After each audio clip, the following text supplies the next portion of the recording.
Good morning student. आज का हमारा जो लेक्चर होने वाला है क्लास 10th के लिए। क्लास 10th में हम लोगों ने रिफ्लेक्शन वाला पोर्शन कंप्लीट कर लिया था। अब हम लोगों का जो नेक्स्ट टॉपिक आता है इसी चैप्टर में वो आता है रिफ्रैक्शन ऑफ लाइट।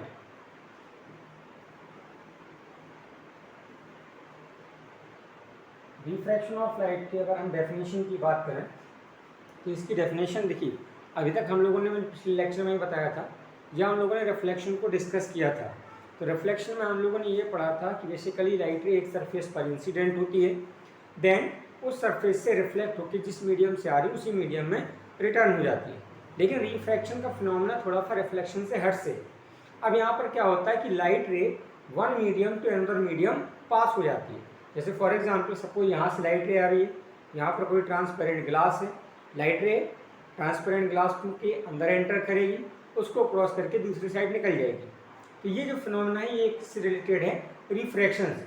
तो अगर हम रिफ्रैक्शन की डेफिनेशन की बात करें तो इसकी डेफिनेशन होती है when a light ray pass through one medium to another medium then it divert from its path, this phenomena of light is known as refraction of light.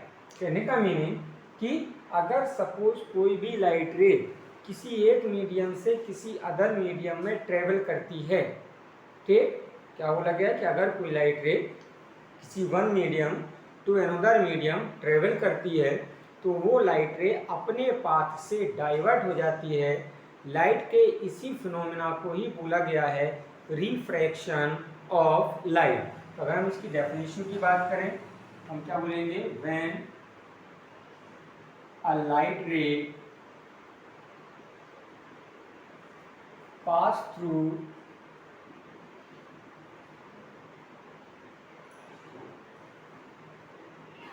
one medium to the another medium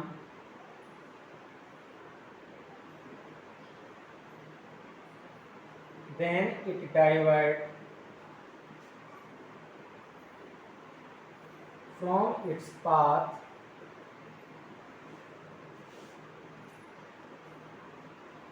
this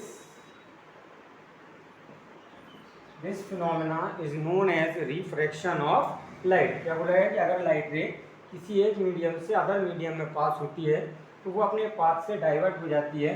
light के इसी phenomena को ही क्या बोला गया है? Refraction of light. अब यहाँ पर समझने की कोशिश करिए आप कि रिफ्रैक्शन ऑफ लाइट में किस तरीके से डाइवर्जन होता है। अब देखिए हम यहाँ पर डिस्कस करते हैं कि डाइवर्जन किस तरीके से होता है, ठीक है। अब देखिए अगर हम बात करें मीडियम की तो मीडियम के जो टाइप्स होते हैं वो टू टाइप्स होते हैं। पहला होता है रेयर मीडियम और सेकंड होता है डेंसर मीडियम। अब जरूरी नहीं है कि कोई मीडियम हमेशा के लिए रेयर रहता है, कोई मीडियम हमेशा के लिए डेंसर रहता है। देखिए यहाँ पर जब हम रिफ्रैक्शन पढ़ेंगे तो रिफ्रैक्शन में जो मीडियम होगा वो मीडियम एक टाइप से पेयर में होगा। समझ रहे हैं ना? पेयर में कैसे? यह सपोज लाइट रे एयर से आ रही है, वाटर में पास हो रही है। अब हम किस मीडियम को रेयर बोलेंगे, किसको डेंसर बोलेंगे, उसको भी समझने की कोशिश करिए। जिस मीडियम की डेंसिटी कम होगी उसको हम बोलेंगे रेयर मीडियम। जैसे अभी यहाँ पर एयर है, इसकी डेंसिटी लेस होती है तो ये हो गया रेयर मीडियम। और जिसकी डेंसिटी हाई होती है उसको हम बोलते हैं डेंसर मीडियम। समझ रहे हैं आप? सिमिलरली अगर हमें सेकंड एक केस दिया हुआ है जिसमें लाइट रे वाटर से ग्लास में पास हो रही है। अब यहाँ पर ध्यान दो, वाटर और ग्लास में किसकी डेंसिटी हाई होती है? ग्लास की। और वाटर की डेंसिटी लेस होती है। तो अब यहाँ पर वाटर किस में कन्वर्ट हो जाएगा? रेयर मीडियम में। और ग्लास किस में कन्वर्ट हो जाएगा?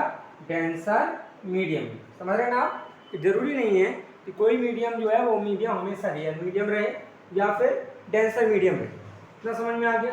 अब हम बात करते हैं कि किस तरीके से डाइवर्जन होता है। देखिए हमने इतना तो पढ़ लिया कि अगर लाइट रे एक one medium to another medium pass होती है तो वो लाइट अपने पाथ से डाइवर्ट हो जाती है। लाइट के इसी फिनोमेना को क्या कहते हैं? हम रिफ्रैक्शन कहते हैं। अब यहाँ पर हम डाइवर्जन की बात करते हैं। हमारे सपोज टू केस है, पहले में लाइट रे रेयर मीडियम से डेंसर मीडियम में पास हो रही है, ये होती है मीडियम बाउंड्री। इसके ऊपर कोई रेयर मीडियम है, कोई भी हो सकता है वो, और इसके नीचे डेंसर मीडियम है, ठीक है। सपोज ये लाइट रे आई हमारी, अब लाइट रे को जाना तो चाहिए था ऐसे, लेकिन मीडियम चेंज होने की वजह से इसमें क्या हो जाएगा, डाइवर्जन हो जाएगा। अब डाइवर्जन कैसे होता है, इस लाइन को हम बोलते हैं नॉर्मल। ध्यान रखना, अगर लाइट रे रेयर मीडियम से डेंसर मीडियम में पास होती है तो उसका डाइवर्जन किधर होगा, टुवर्ड्स द नॉर्मल, जिस साइड नॉर्मल है। लेकिन अगर लाइट रे डेंसर मीडियम से रेयर मीडियम में पास होती है तो इसका डाइवर्जन कैसे होगा, अवे फ्रॉम द नॉर्मल। अब देखो यहाँ पर ये सेकंड केस है हमारा। अब यहाँ पर मीडियम है हमारा डेंसर मीडियम और यहाँ पर मीडियम है हमारा रेयर मीडियम। ठीक है, ये हमारी लाइट रे आई। अब इस लाइट रे को जाना तो चाहिए था ऐसे अगर मीडियम नहीं होता, लेकिन मीडियम चेंज होने की वजह से इसमें डाइवर्जन होगा। और मैंने क्या बताया कि डाइवर्जन कैसे होगा, अवे फ्रॉम द नॉर्मल। ठीक, इसको जाना चाहिए था स्ट्रेट, लेकिन मीडियम चेंज होने की वजह से इसका डाइवर्जन ये हो जाएगा, ये हो गया हमारा नॉर्मल। ठीक है, अब यहाँ पर हम डिस्कस कर लेते हैं कौन सी लाइट रे को क्या नाम देते हैं। ये जो लाइट रे आ रही है इसको बोलते हैं इंसिडेंट लाइट रे, इसको हम बोलते हैं रिफ्रैक्टेड, रिफ्लेक्टेड नहीं, रिफ्रैक्टेड लाइट रे। सिमिलरली नॉर्मल और इंसिडेंट लाइट रे के बीच में जो एंगल क्रिएट होता है उसका बोलते हैं एंगल ऑफ इंसिडेंट, और जो नॉर्मल एंड रिफ्रैक्टेड लाइट रे के बीच में एंगल क्रिएट होता है उसका बोलते हैं रिफ्रैक्टेड एंगल। ये इंसिडेंट एंगल, ये हो गया हमारा रिफ्रैक्टेड एंगल। सिमिलरली यहाँ पर भी ये इंसिडेंट एंगल, ये इंसिडेंट लाइट रे, और ये हमारा पूरा क्या होगा, रिफ्रैक्टेड एंगल। ठीक, तो यहाँ पर मैं लिख देता हूँ कि आई क्या है हमारा, आई है हमारा इंसिडेंट एंगल,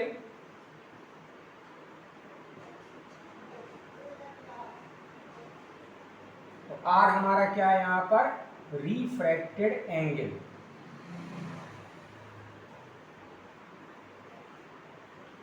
समझ में आ गया, आई को हम क्या बोलते हैं, इंसिडेंट एंगल, तो आर को हम क्या बोलते हैं, रिफ्रैक्टेड एंगल। इतना समझ में आ गया। चलिए अब यहाँ पर इसके बाद आते हैं लॉज ऑफ रिफ्रैक्शन, समझे ना। चलिए हम डिस्कस करते हैं, जैसे हम लोगों ने लॉज ऑफ रिफ्लेक्शन को पढ़ा था वैसे हमारे यहाँ आएंगे लॉज ऑफ रिफ्रैक्शन।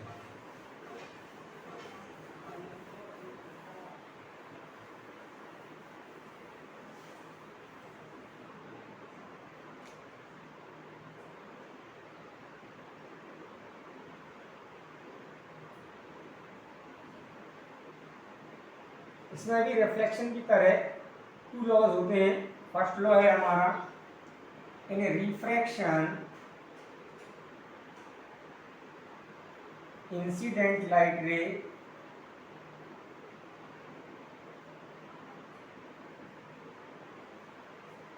रे कॉमा रिफ्रैक्टेड लाइट रे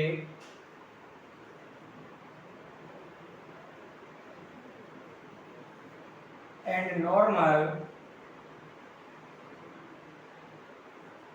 all lie in same plane। क्या बोला गया है कि रिफ्रैक्शन में क्या होगा, इंसिडेंट लाइट रे, ठीक, रिफ्रैक्टेड लाइट रे, तीनों का और नॉर्मल तीनों कहाँ पर होंगे, एक सेम प्लेन पर होंगे। ठीक है, इसी टाइप से सेकंड लॉ आता है, सेकंड लॉ आता है in refraction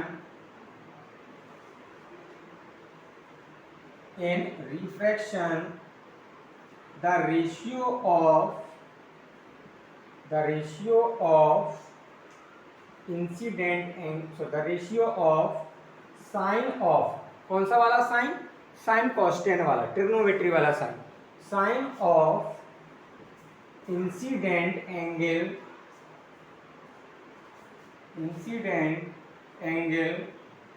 to the sine of refracted angle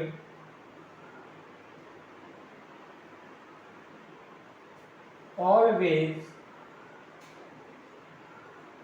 constant, that is equal to the refractive index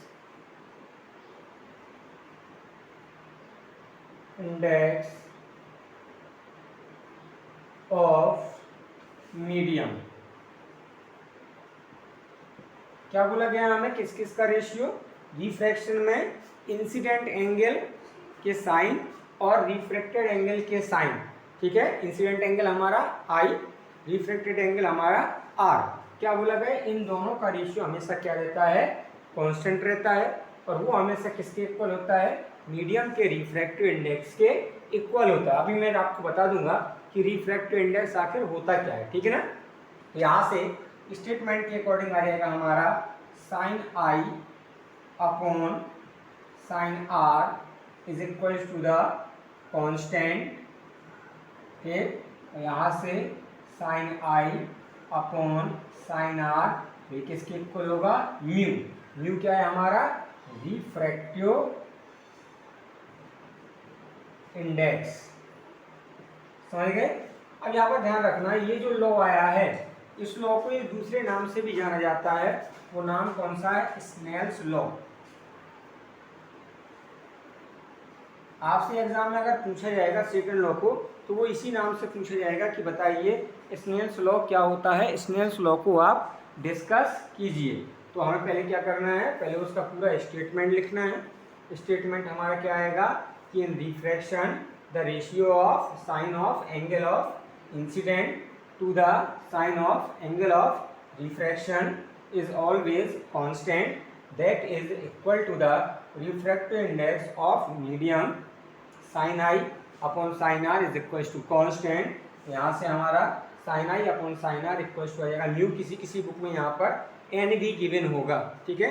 तो रिफ्रैक्टिव इंडेक्स को कहीं कहीं पर म्यू से डिनोट कराते हैं, कहीं कहीं पर n से भी डिनोट कराते हैं, ठीक।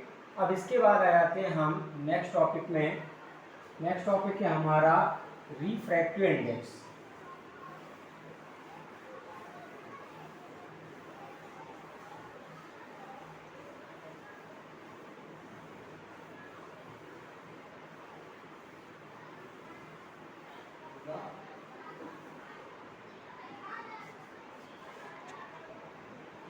नेक्स्ट टॉपिक आता है हमारा रिफ्रैक्टिव इंडेक्स। अब देखिए, अगर हम रिफ्रैक्टिव इंडेक्स की बात करें तो रिफ्रैक्टिव इंडेक्स की 2 डेफिनेशन होती हैं।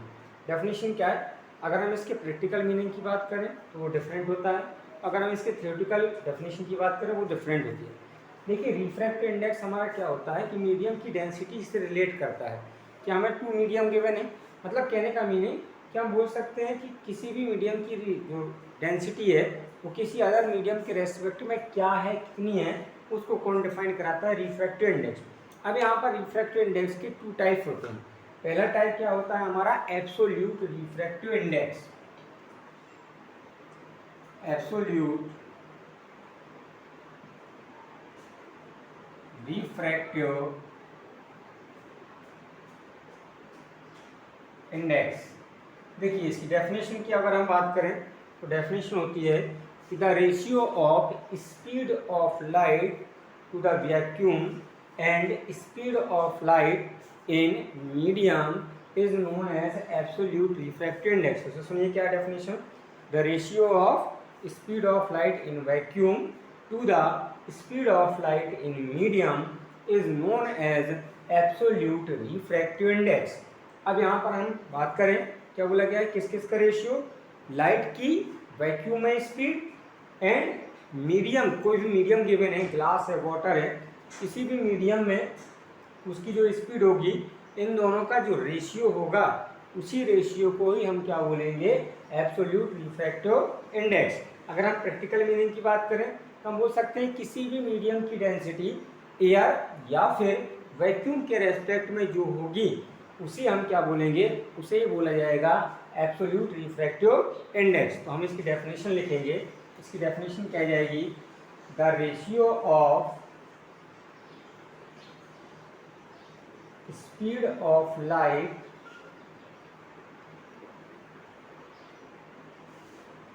in vacuum to the speed of light in medium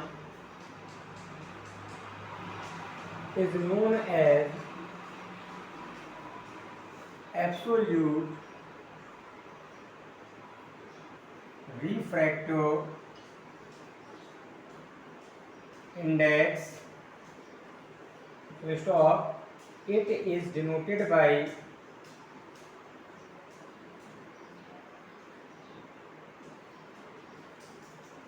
mu. देखो क्या बोला कि इसको हम किससे डिनोट कराते हैं, म्यू से। अगर हम इसकी डेफिनेशन के अकॉर्डिंग फॉर्मूले की बात करें तो फॉर्मूला आएगा हमारा absolute refractive index is equals to speed of light in vacuum upon speed of light in medium। किसका ratio, speed of light in vacuum and speed of light in medium, इन दोनों का जो रेशियो होगा उसी ratio को हम क्या बोलेंगे, एब्सोल्यूट रिफ्रैक्टिव इंडेक्स। अब ध्यान दो यहाँ पर एब्सोल्यूट रिफ्रैक्टिव इंडेक्स को हम म्यू से डिनोट कराते हैं, speed of light in vacuum को हम सी से रिप्रेजेंट कराते हैं, और speed of light in medium को हम रिप्रेजेंट कराते हैं वी से। तो यहाँ से हमारा शॉर्ट फॉर्म में क्या फॉर्मूला आएगा, mu equals to C upon V. ठीक है, सी क्या है, speed of light in vacuum, और वी क्या है, speed of light in medium. अब यहाँ पर एक बात ध्यान रखना, जो सी है मतलब speed of light in vacuum, इसकी वैल्यू फिक्स होती है, वो वैल्यू होती है 3 × 10⁸ मीटर पर सेकेंड। ठीक है, सॉरी ये वैल्यू किसकी होती है, सी की, speed of light in vacuum. क्या वैल्यू होती है, 3 × 10⁸ मीटर पर सेकेंड। ये क्या हो गया हमारा एब्सोल्यूट रिफ्रैक्टिव इंडेक्स। ठीक है, नेक्स्ट आता है हमारा relative refractive index. Refractive index का सेकेंड टाइप है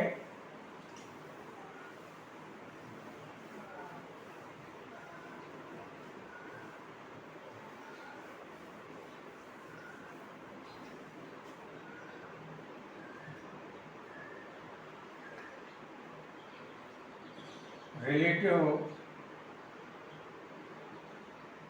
रिफ्रैक्टिव इंडेक्स।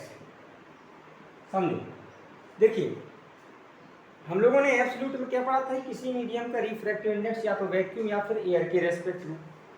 अब वहाँ पर हमारा फॉर्मूला भी आया था, डेफिनेशन भी आई थी, the ratio of speed of light to the vacuum, ठीक, to the speed of light in medium is known as absolute refractive index. अब वहाँ पर क्या था, एब्सोल्यूट में फिक्स था कि पहला मीडियम या एक मीडियम क्या होगा, या तो एयर होगा या फिर वैक्यूम होगा। अब यहाँ पर दोनों मीडियम, रिलेटिव में क्या होगा, दोनों मीडियम फिक्स ही नहीं है, ठीक, दोनों मीडियम डिफरेंट डिफरेंट होंगे, या फिर वाटर ग्लास है, ये भी कुछ और हो सकता है। तो हम ये बोल सकते हैं किसी भी एक मीडियम का रिफ्रैक्टिव इंडेक्स किसी अदर मीडियम के रेस्पेक्ट में जो होगा उसी को हम क्या बोलेंगे, रिलेटिव रिफ्रैक्टिव इंडेक्स। अगर हम डेफिनेशन की बात करें तो इसकी डेफिनेशन आ जाएगी, the ratio of speed of light in one medium to the speed of light in another medium is known as relative refractive index. इसकी हम डेफिनेशन लिखेंगे, definition the ratio of speed of light in one medium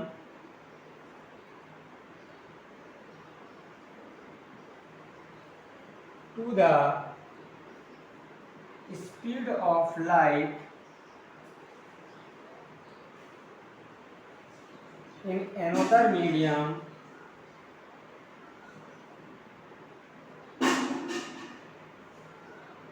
is known as relative refractive index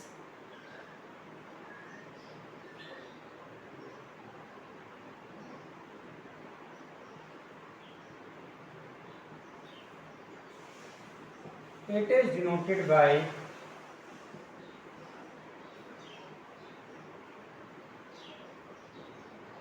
mu12। देखिए μ12 मैंने क्या बोला, अब यहाँ पर डिफरेंट डिफरेंट हो जाएगा, मैं इसको समझा दूंगा कि μ12 का मीनिंग क्या है, ठीक है ना। इसका हम फॉर्मूला लिखेंगे, रिलेटिव रिफ्रैक्टिव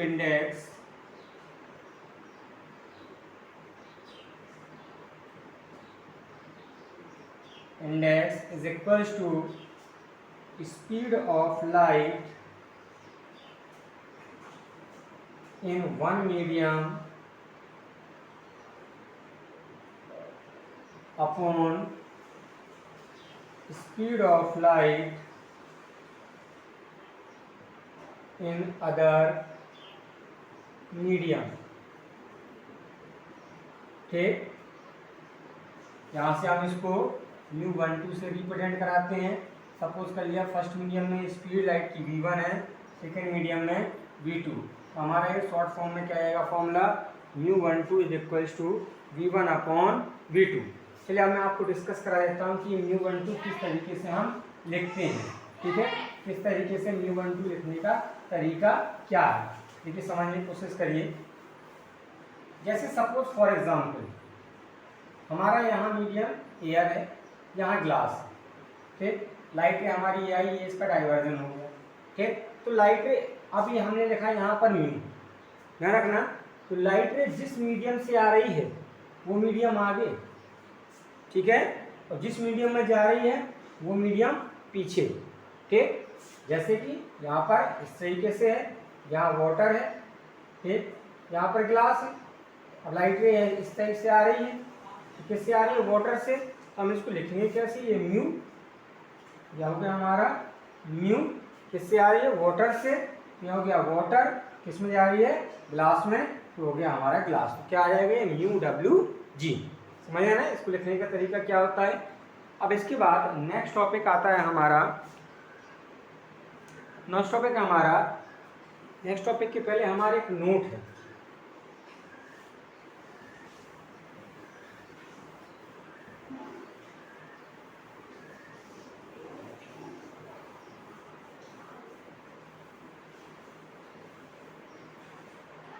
हम यहाँ पर नोट लिखेंगे।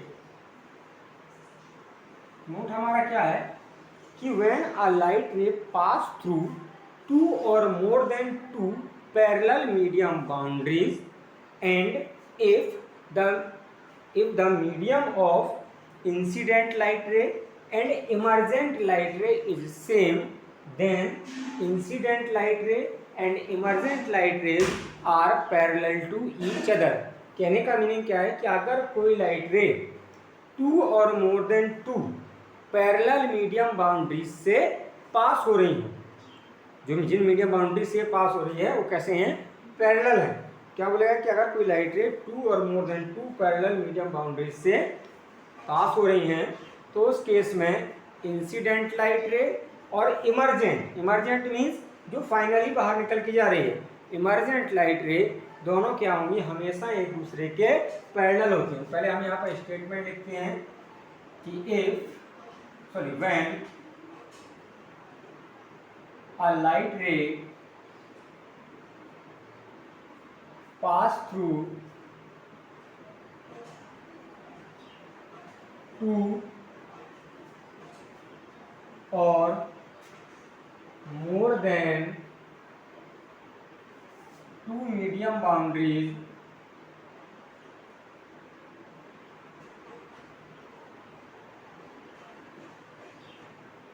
and if medium of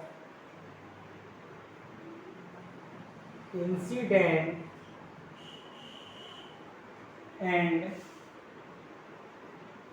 emergent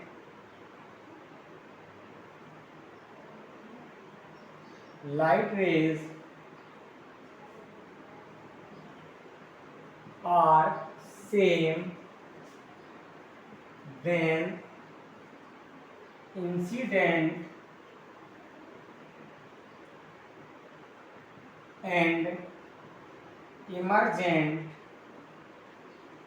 light rays are parallel to each other। क्या बोला गया है कि अगर कोई भी लाइट रे 2 और मोर देन 2 मीडियम बाउंड्रीज से पास हो रही हों, ठीक, और उस कंडीशन में incident and emergent light raise का मीडियम सेम हो, तो उस कंडीशन में इंसिडेंट एंड इमर्जेंट ये दोनों लाइट रेज एक दूसरे के पैरेलल होती हैं। देखिए, आप समझने की कोशिश करते हैं।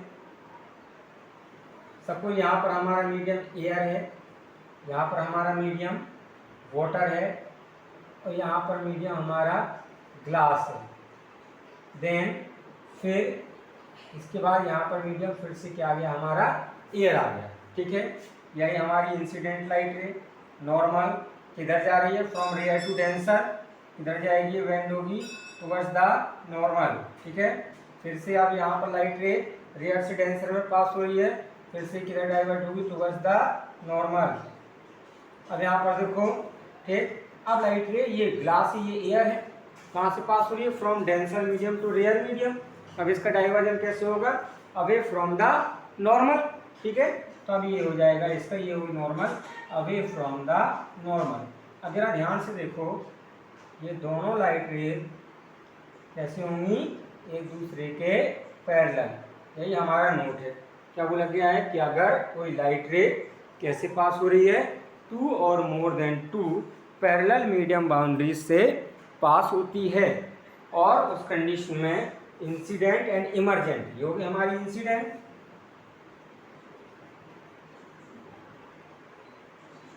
ये होगी हमारी इमर्जेंट। क्या बोला गया कि अगर इनकेस इंसिडेंट और इमर्जेंट दोनों लाइट रेज का मीडियम क्या है, सेम है, तो इंसिडेंट एंड इमर्जेंट ये दोनों लाइट रेज कैसे होंगी, एक दूसरे के पैरेलल होंगी। ठीक है, आप जरा ध्यान से देखो, यहाँ पर अगर ये एंगल ऑफ इंसिडेंट आई है और ये एंगल ऑफ रिफ्रैक्शन या एंगल ऑफ इमर्जेंट ई है, तो ध्यान रखना जब ये दोनों एक दूसरे के पैरेलल है तो अल्टरनेट एंगल की प्रॉपर्टी से हम क्या बोल सकते हैं, I equals to E. Angle आई किसके इक्वल होगा, एंगल ई के इक्वल होगा। ठीक, नेक्स्ट टॉपिक आता है हमारा अब रिफ्रैक्शन थ्रू ग्लास स्लैब। अब एक ग्लास स्लैब है, उस ग्लास स्लैब से हमें देखना है कि किस टाइप से रिफ्रैक्शन होता है।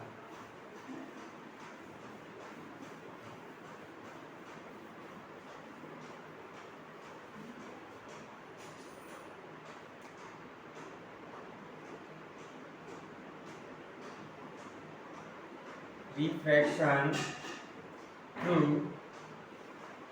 Glass slab. चलिए देखते हैं, समझने की कोशिश करते हैं। सपोज ये हमारी ग्लास स्लैब है, ठीक है, ये पूरे में क्या है, ग्लास है। अब यहाँ पर मीडियम हमारा क्या होगा, एयर, ग्लास स्लैब के बाहर दूसरे साइड भी क्या होगा, मीडियम हमारा एयर होगा। ठीक, अब ये आई हमारी लाइट रे, इंसिडेंट लाइट रे आई, ये हो गया हमारा नॉर्मल।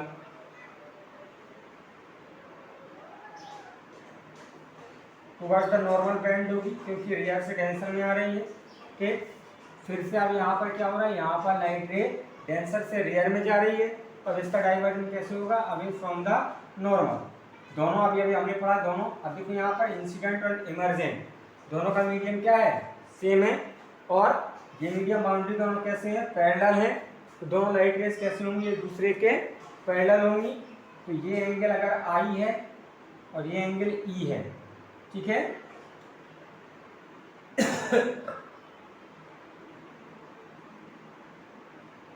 यहाँ से हम लोग सपोज कर लेंगे एंगल ऑफ रिफ्रैक्शन आर, तो ये भी क्या होगा, हमारा आर होगा, अल्टरनेट एंगल की प्रॉपर्टी से, समझिए ना। अब यहाँ पर ध्यान दो, आई और ई एक दूसरे के इक्वल होंगे क्योंकि अभी हम पढ़ चुके हैं, मतलब कि आई किसके इक्वल है, आई ई के इक्वल होगा। चलिए अब हम डिस्कस करते हैं। सबसे पहले हम इस मीडियम बाउंड्री पे अप्लाई कराएंगे स्नेल्स लॉ। क्या था हमारा, sine of incident angle upon sine of refracted angle is equal to the constant. ठीक, मतलब कि रिफ्रैक्टिव इंडेक्स, और रिफ्रैक्टिव इंडेक्स को हम कैसे लिखते हैं, रिफ्रैक्टिव इंडेक्स को हम लिखते हैं लाइट रे जिस मीडियम से आ रही है वो मीडियम आगे जिसमें जा रही है वो मीडियम पीछे। तो सबसे पहले हम इस वाली ए बी पर हम अप्लाई कराएंगे स्नेल्स लॉ। क्या आएगा हमारा sine I upon sine are is equal to mu A G. Air से ग्लास में जा रही है तो हमने क्या लिख दिया mu A G. Equation number first. अब हम किस पर अप्लाई कराएंगे स्नेल्स लॉ? सी डी पर। ठीक, ये आ जाएगा हमारा। अब देखो मैंने क्या बोला था कि इंसिडेंट एंगल, ठीक है। तो अब यहाँ पर सेकंड मीडियम बाउंड्री के लिए जरा देखो इंसिडेंट एंगल क्या होगा आर, ठीक है। और ये क्या होगा यहाँ पर, ये यहाँ पर रिफ्रैक्टेड एंगल होगा। तो आ जाएगा क्या हमारा, आ जाएगा हमारा sine R upon sine E equal to mu G A. अब लाइट रे किस में जा रही है? ग्लास लेयर में जा रही है, तो हमने क्या ले लिया म्यू ए जी। अब हम यहाँ पर टू इक्वेशन है, equation first and equation second, दोनों इक्वेशन को मल्टीप्लाई करा दो। तो हम यहाँ पर क्या कराएंगे equation first into equation second, ठीक है। दोनों को मल्टीप्लाई कराओ। Sine I upon sine R into sine R upon sine E equal to mu A G into mu G A, ठीक है। अब आई इक्वल टू ई है तो हम ई की प्लेस पर क्या पुट करा देंगे आई। यहाँ पर sine I upon sine R into sine R upon sine I equal to mu A G into mu G A, ठीक है। साइन आर से sine R cancel, sine I से साइन आई कैंसिल। यहाँ से वैल्यू बचेगी 1 mu A G into mu G A. हम इसको ये भी लिख सकते हैं mu A G equal to, इसको इधर ले आओ 1 अपॉन म्यू जी ए। अब यहाँ से हमारा एक फॉर्मूला निकल के आता है। देखो यहाँ पर एयर आगे है ग्लास पीछे, यहाँ पर क्या है ग्लास आगे है एयर पीछे, मतलब मीडियम को इंटरचेंज कर दिया। तो यहाँ पर ध्यान रखना अगर कभी भी ऐसा हो कि जो मीडियम है उस मीडियम को इंटरचेंज कर दिया जाए, ठीक है। अगर मीडियम को, जो हमें मीडियम गिवन है, अगर मीडियम को इंटरचेंज कर दिया जाए तो रिफ्रैक्टिव इंडेक्स किस में चला जाता है? रेसिप्रोकल में। तो अगर हम यहाँ पर एक कॉमन फॉर्मूला निकालें, कॉमन फॉर्मूला हमारा आ जाएगा μ12 इक्वल टू 1 अपॉन μ21। इसको ध्यान रखना, ठीक है। बाकी नेक्स्ट क्लास में देखेंगे, ठीक। Thank you.